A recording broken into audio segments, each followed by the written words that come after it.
All right, just going live from the current location, and I'm going to stay bundled up here like this, despite the fact that this image is warped or distorted, excuse me.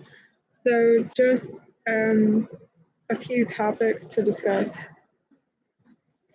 So just mainly in the category of like debriefing, omitted information, and the magnitude and severity, the enormity of the kinds of dysfunction that have existed that hypothetically more likely than not, but still hypothetically more likely than not, um, the examples of explicit illicit dysfunction that have existed for decades, and the way that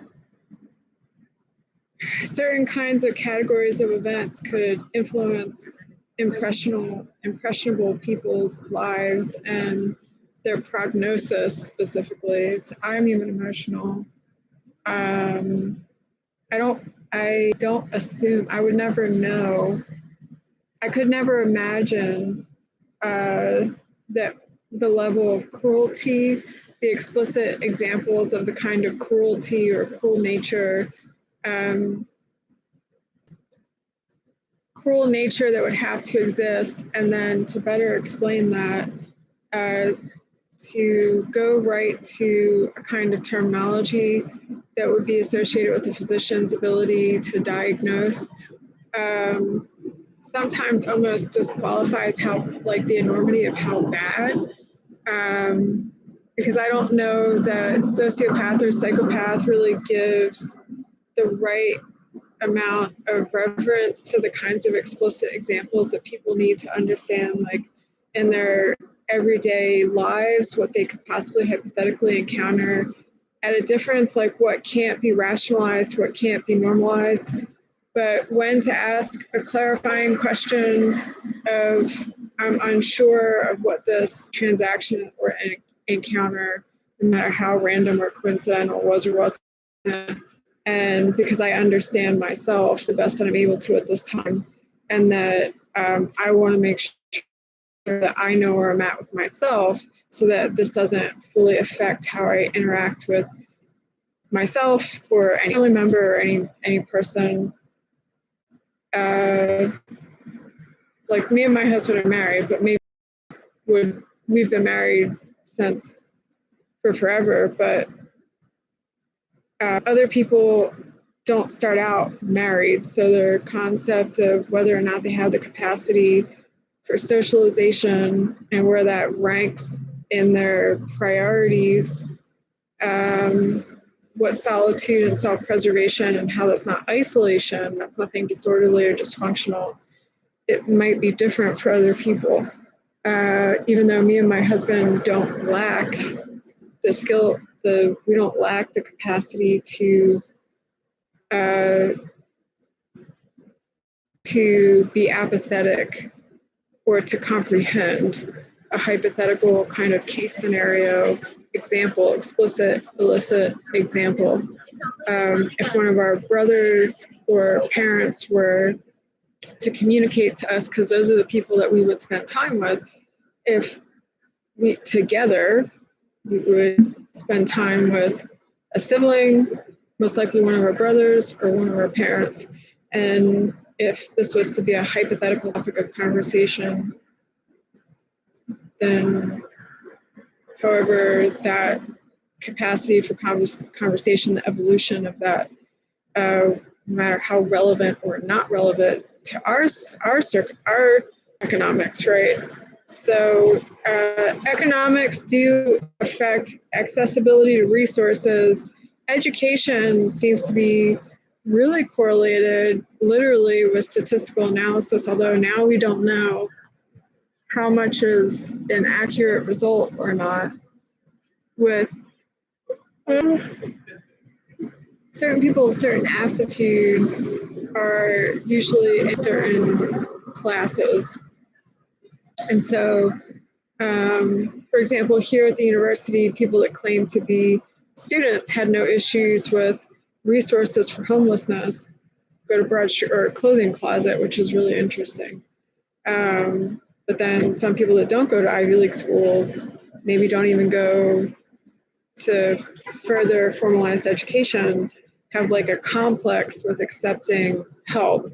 That's really very interesting, because here there's almost like no shame, but they're not completely self-righteous or entitled. Maybe that's not all of the students, but that they know that resources exist and they see that as a tool to assist, and they have a very real, they have a very healthy, or they have an awareness of the fact that they don't have money, and they don't see that as something to like always necessarily disqualify them. So they find a way to still get what they want, but not, if they need an outfit or something like that, they find a way, which is really important and kind of says a lot and is interesting. And maybe sometimes not in a positive way, or I don't know. I think the people here understand, the students understand that like how they look matters, but then there's so many examples of lack of elitism, right? So they kind of, I don't know, I wouldn't say they experiment with their clothing, but they're assured enough, they're self-assured enough where they know that they could be lackadaisical, and then when they really want to make an, be seen, or be of a certain status, they want to kind of like gently remind that they are perfect because they're still of a certain caliber. Whereas other people have different ways of exuding that enthusiasm interpersonally or rhetorically, and maybe that's to a detriment or not. So identity is really important. That's one of our topics, and because of our complexion and how often we get backed into corners because of what, we found other ways to support the topic of understanding comprehension of the category umbrella topic of identity and perception, reasoning, and really from a place of neutrality, and how much weight that does or does not carry. But the level of cruelty for me, which was what was of a certain kind of sentiment of experience of, this is really sad, this is really very absolutely dreadful. The first in utero and the first however many years of life, some people, psychologists will focus on the first year of life and how important the science of bonds and attachments when pre-verbal are for young and little people of a certain chronological age, regardless of their developmental age and stage. And it's just really devastating to consider that so many people could have maybe hypothetically died not really knowing who they were, and their families not even knowing that they were amiss to a person that they maybe fight for, lay their life on the line for, that they would never ever choose to turn their backs to or cease to acknowledge that they exist. So it's just really very sad, the level of the enormity and the magnitude of how much certain people just are like pathological liars. They tell bold-faced lies, and they anticipate people being fatigued. They anticipate people trusting, and they make every effort to poison people and to hurt people and to sabotage people. And so one example for me that could have seemed maybe helpful was this topic of grief and bereavement, and examples of like intensive outpatient therapy, and that some people experience a level of bereavement where they're not able to be around crowds of people. And so sometimes learning the skill set of, this is my interpersonal experience, and I know that this is, I don't want to say singular to me, but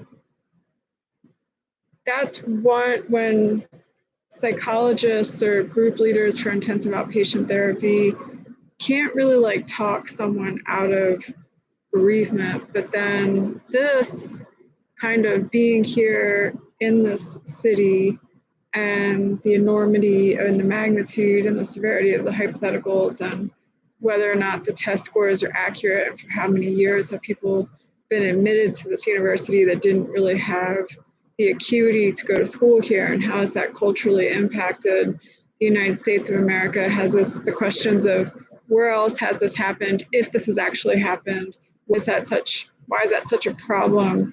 Why is this having possibly such a devastating and detrimental impact on society?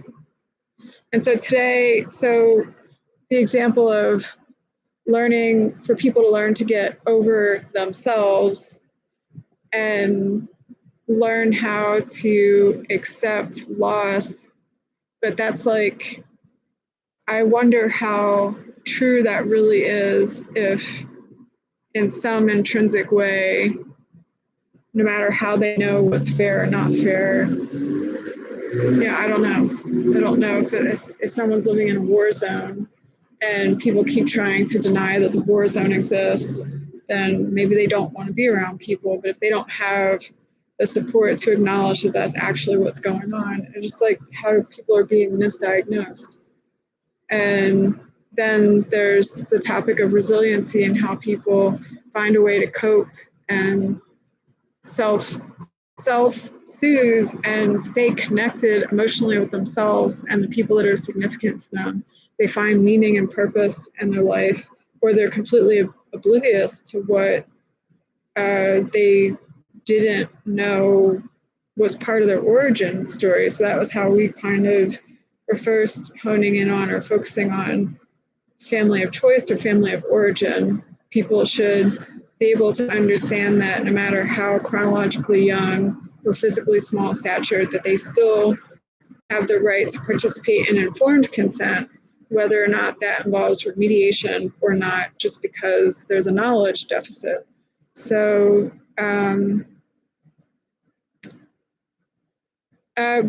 the being hardwired for struggle and all of that, this concept of maturation.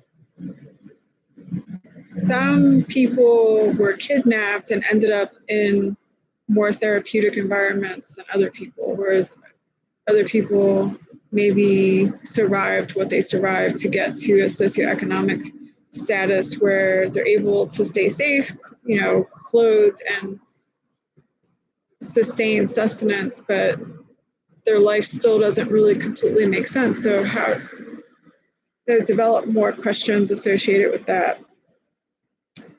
And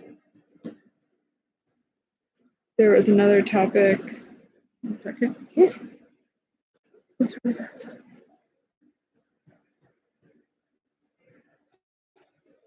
This is just horrible. And then how do you, sometimes when people aren't of a certain caliber, there's no need to torture people, right? So that's, the other example was today I'm out for a walk and going to routing another direction, if that's the best way to say that, to this neighborhood that's kind of overlooked and almost looks like a slum. And just thinking of my one brother who's here, like, I really hope that when people look at him, that's not what they think. Like, he could create beauty anywhere, right? He could have a little flower pot garden and dress however he wants to, but he's not like from the slums, and he wouldn't support the slums. And these people are living in these buildings that are like supposed to be historic preservation protected sites, and they don't take care of the property, and they're like living amongst almost in some ways like a museum of architects, and they don't deserve to live there. They can't afford to live there. And in some ways it's almost heartbreaking, gut-wrenching to have to say that, but that's the truth. And they're like running down the neighborhood. And there's crown molding and the various kinds of textiles, like for example, the bricks, and even the kind of wood that's used to build these homes that are from like, some of the homes are from like the 1800s.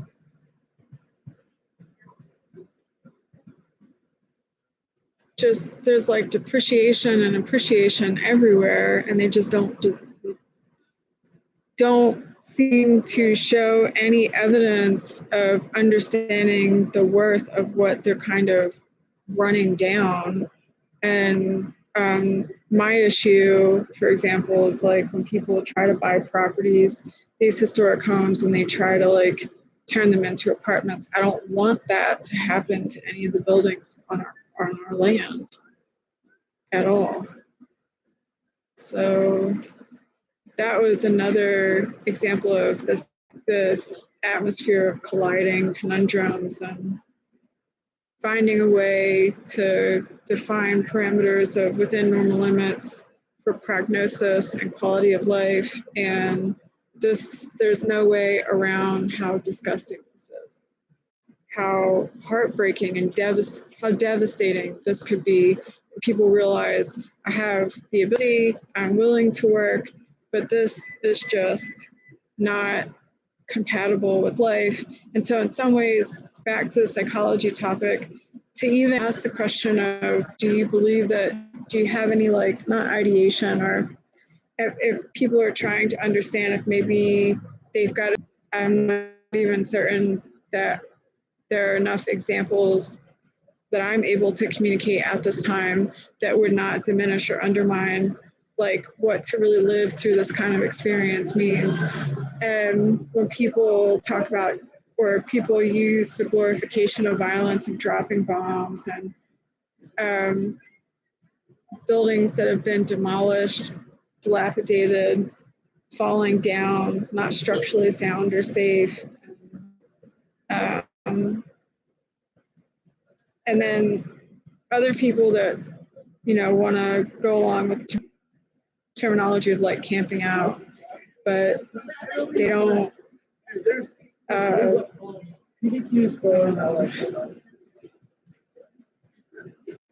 So I wasn't certain what I was picking up on, and I was getting changed over here as discreetly as possible with a scarf around my abdominal cavity, and realized that putting on the 2 pairs of tights wasn't as cohesive as I would have preferred, and was going to just stand in my socks with no shoes on, or socks with no shoes on, and like the bricks are disgusting. Who knows who's sat here through the evening if one of the disgusting homeless people, I'm sorry to say it, but there are these people that just like don't practice any kind of standard of hygiene, and the weight and the impact of that, whereas like I don't have access to laundry right now, and just I'm gonna have to toss the socks. Who knows if I'm gonna get another pair of socks? And just there was almost like this phenomenon of just like sadness, and I wasn't really sure my situation. And I don't know if it's my husband or a parent that's like very upset, and how there's an explicit example of starvation and freezing and filth, like a concentration camp, or just, people barbarically and cruelly trying to torture people unnecessarily, and the fatigue and exhaustion associated with just kind of the wear and tear of how disgusting this place has become. And then all these people that don't deserve to be able to be here, like, I'm not saying that's everyone, but they are like, they've been afforded this kind of almost illusion of cream of the crop, and they walk around and they can almost do anything and everything, and they never get in trouble. So there's like not the same level. I have to say that. Do you know what I mean? Like, I believe that collective is so important for so many reasons. But this is like just horrible. But any indication that, you know, my husband's okay and is all right with whatever he's decided and knows that like he's not alone and making certain executive, like I'm always here to support him. So I just wanted to make sure that I take a moment to stay consistent with documentation despite the distorted appearance of the physical image that's supposed to represent me. That's not accurate, not completely accurate. I don't know what goes on in Washington, D.C. I don't know how people have processed what their jobs are and what they knew their lives to be before they were elected to office, or what their motivation was to be elected to for office. We don't support the grassroots movement at all, and we don't want people. Not anyone can just show up and so much in a way that could cause a skew, right? I'm not certain how to say that, but there's always more to consider and evaluate and assess. No one can ever really know fully what any person's day is like, and therefore, if you're talking about a neutrality associated with accessibility to resources based on a constitutional right, then there should never be any popularity contest in the stigmatized ways that I'm considering. That I haven't explicitly better defined. That's not always associated with youth, with gender, but is associated with a certain kind of communication pattern. That is true. So people that are elected are not really supposed to be people's friends. So I will stop there with that, because obviously people want some sort of camaraderie, but usually people to earn the respect of a crowd, they're not supposed to be elected because of that. They're supposed to like almost not be liked. And then, you know, however many years into their career, because they've withstood the test of time. Like Ruth Bader Ginsburg, people love her now, but they didn't really like her when but she didn't denigrate people. She wasn't ignorant. She always had self-respect. Maybe that's not a good example, but Nancy Pelosi kind of comes to mind for me, but nobody really knows who she is, right? So she's kind of like this pillar. Maybe people agree with her, they don't agree with her. I don't know how better to explain that kind of example of why earning people's respect really matters, and how that's not the entertainment industry. Like politics are not supposed to be about, I wouldn't say they're supposed to be about youth, if that's the right way to say that.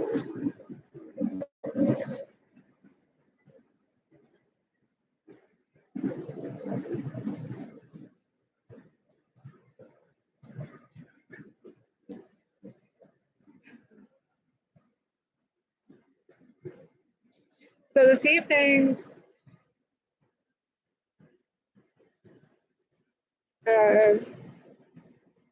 you know, I think if it's okay to mention, what's tough for me is like the shock value of being here. And I don't know how cautious I have to be discussing this, because this is so foreign to like what me and my husband's life at home is. And that doesn't mean that we couldn't have snuggle time anywhere. That doesn't mean that we couldn't, you know, make sure our home was clean if we ended up, you know, temporarily setting up here. Nothing about our day would change, right? No matter where we were at, other than logistics. But I can't access our memories together. I can't remember standing in our bedroom together, like getting ready for bed. I don't have access to any of those memories right now. That is like very tough for me. So that's how I don't know if people understand, like that's how severe this is. I can't access anything from prior to what got me here. And so I'm no less connected to my husband. I don't love him any less, not at all. But I don't know if it's because I'm more than ambidextrous and they tried to force me right, and I can't see myself. So they've really, the people that forced me here have been really very absolutely cruel. And I've tried to communicate that to my husband. I can't even remember what our bed linens look like. I don't remember where the restroom, I don't know where our restroom was. I don't remember if we had an ensuite. And this is less than a year ago. I don't remember what days we did our laundry. I don't remember if we had a maid that did our laundry. I don't remember what our favorite foods were. I don't remember anything. I don't have access to that right now. And so I'm getting so emotional. Like, that is really important to communicate. There's nothing wrong with me. This is just how bad this is. And I know that my husband understands, like, we have to stay focused on the goals right now. But just so that he understands, like, I'm not disconnected.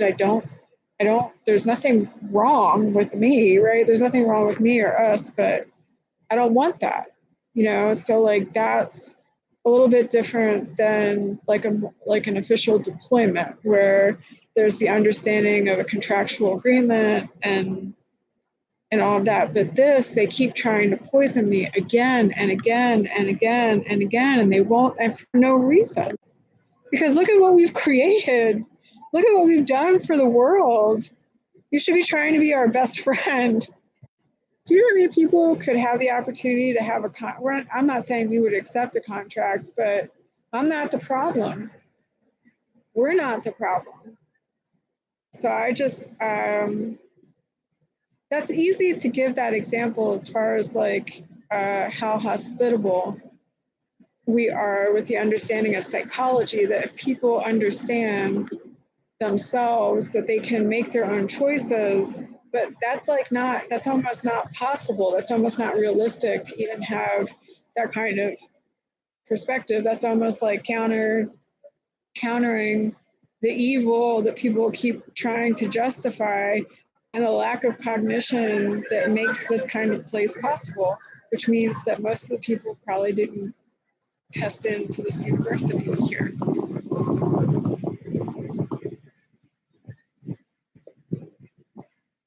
Or they just are really, they have been protected by their parents. I don't know. And I don't know. I don't know how to. I wouldn't want to be disrespectful. I don't know. So I don't remember what our pajamas looked like. I don't remember if we went out onto a farm every day. I don't remember if I was training, or if we were training together. I do recall, it's almost like when some people will say, take about 15 minutes to yourself every day if you need to focus on processing something.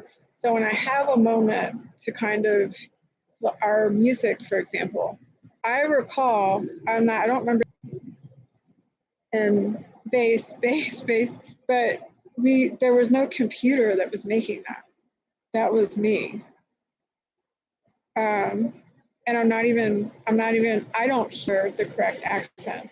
My husband might hear me, but I don't hear myself the same way. So whatever they've tried to do to my brain is pretty bad. And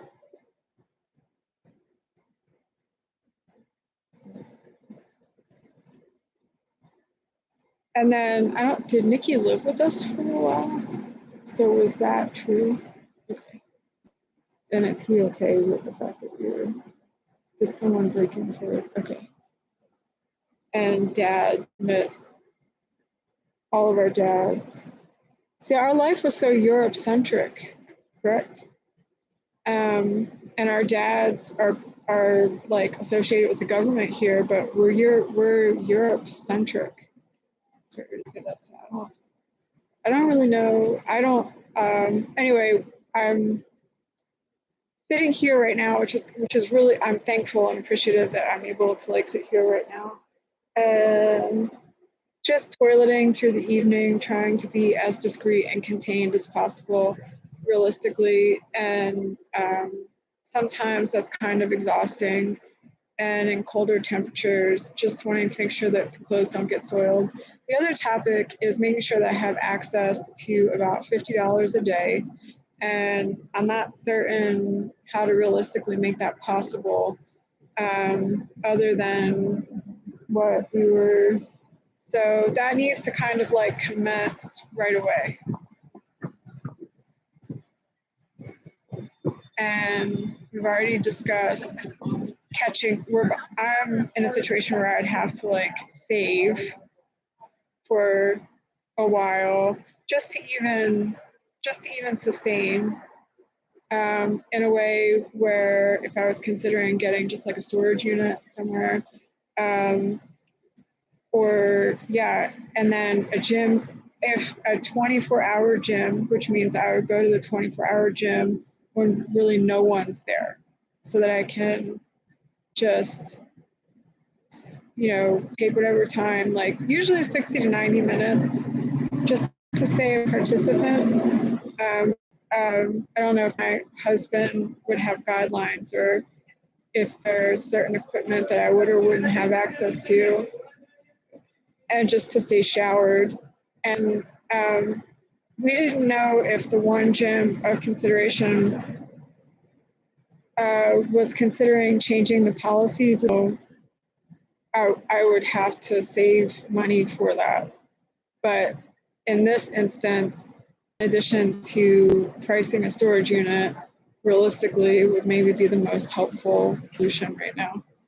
And then if I were between, let's say, we would usually start around 1200 or 0000000, and by 7 a.m. be done, and or between 40400 and 0700 done, and at our next location, which means that we would retreat around 1500 to rest.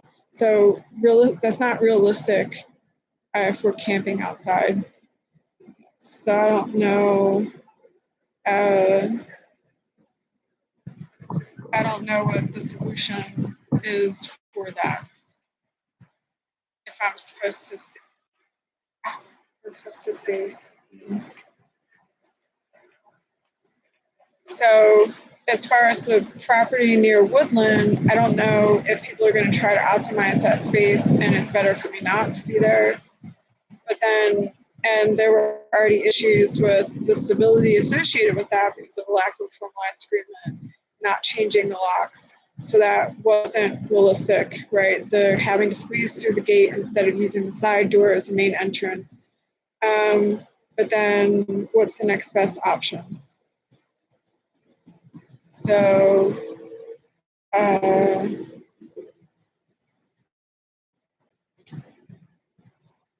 just wondering.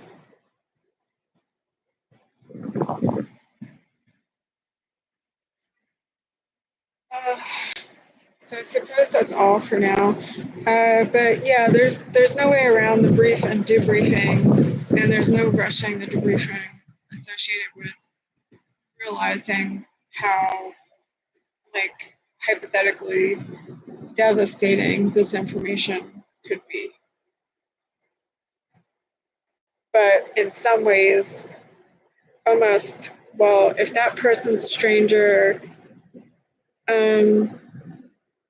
not to dramatize or get too caught up on like what was completely out of control, but still very sad, right? That's like very sad. And fortunately, there are people that wanted to have children that didn't want to miss out on all that time with their kids, and there's just no way around. I don't know how they're processing it.